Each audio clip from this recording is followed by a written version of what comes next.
भूमिका को इम्पोर्टेंस दें तो कामयाब हो जाएंगे। भारतीय जनता पार्टी उत्तर प्रदेश से नहीं केवल देश से भी बाहर हो जाएगी। ठीक है, राहुल गांधी को क्या इस वक्त कोई बातचीत हो पाए जिस तरह से? देखिए, मैं इतना बड़ा नेता नहीं हूँ कि मैं बातचीत करके कोई सुझाव दूँ। वो नेशनल पार्टी है।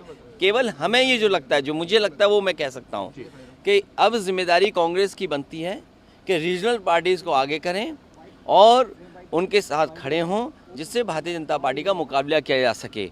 मैं देख रहा हूं कि भारतीय जनता पार्टी के सीनियर नेता से लेकर के ज़मीनी नेता क्या कह रहे हैं, पिछड़ों का अपमान हो गया। अरे भाई, हमारे घर को, मुख्यमंत्री आवास को गंगा जल से धोया बीजेपी के लोगों ने, तब अपमान नहीं हुआ।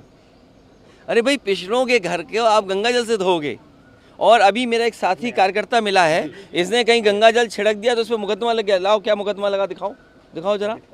सर, बीजेपी हमारे घर को अगर मुख्यमंत्री आवास को कहाँ ढूंढ रहे हो, मुख्यमंत्री आवास को अगर धो रहे गंगा जल से तो किसी को कोई अपमान नहीं, लेकिन जब उनके ऊपर कोई ऐसी बात आ जाए तो उस पर मुकदमा लग गया।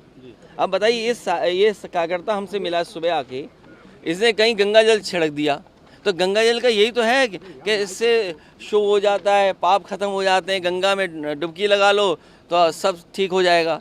तो ये देखिए धाराएं लगी हैं इसके ऊपर। अब धाराएं तो मैं भी नहीं पढ़ पा रहा, कौन धारा लगी हैं? 295 505। देखिए आप, देखिए ये धाराएं लगा दी इस पे। और हमारे मुख्यमंत्री आवास को जिन्होंने धोया, जिन पे वो गंगा जल छिड़का, क्या उन पे धाराएं नहीं लगनी चाहिए वाली?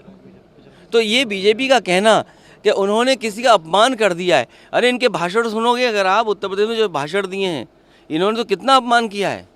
इनके ऊपर तो मानहानि दावा ज़्यादा होना चाहिए। और 15 लाख जो देने की बात की थी वो मानहानि नहीं होगा कि 15 लाख रुपए तुम्हारे अकाउंट में पहुंच जाएंगे, वो मानहानि का मुद्दा नहीं बनता।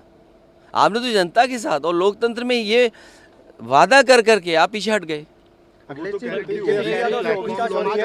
अरे यार, प्लेटफॉर्म लॉन्च होगा तब देखा जाएगा। लेकिन अभी जो हम समझ सकते हैं, जो मैं ठीक समझ सकता हूँ वही मैं कह सकता हूँ। प्लेटफॉर्म क्या होगा, प्लेटफॉर्म क्या बनेगा, उसके बारे में मुझे क्या पता। तेजस्वी यादव से पूछताछ हो रही है, सीबीआई पूछताछ। देखिए, ये तेजस्वी यादव रीजनल पार्टीज़ के साथ इसी तरह का व्यवहार हमेशा हुआ है, चाहे वो दक्षिण की रीजनल पार्टीज़ हों, चाहे उत्तर भारत की रीजनल पार्टी हों। अगर आप रीजनल पार्टी के नेता हैं तो नेशनल पार्टीज़ हमेशा आपको अपमानित करती हैं। पहले कांग्रेस अपमानित करती थी और आज भारतीय जनता पार्टी अपमानित कर रही है। सर, दूसरे कार्यकाल का 1 साल यूपी सरकार आज मना रही है, कैसे देखते हैं? इनका 1 साल का कार्यकाल मत गिनिए। उत्तर प्रदेश में ये 7वां बजट लाए हैं तो 7 बजट का हिसाब किताब दें।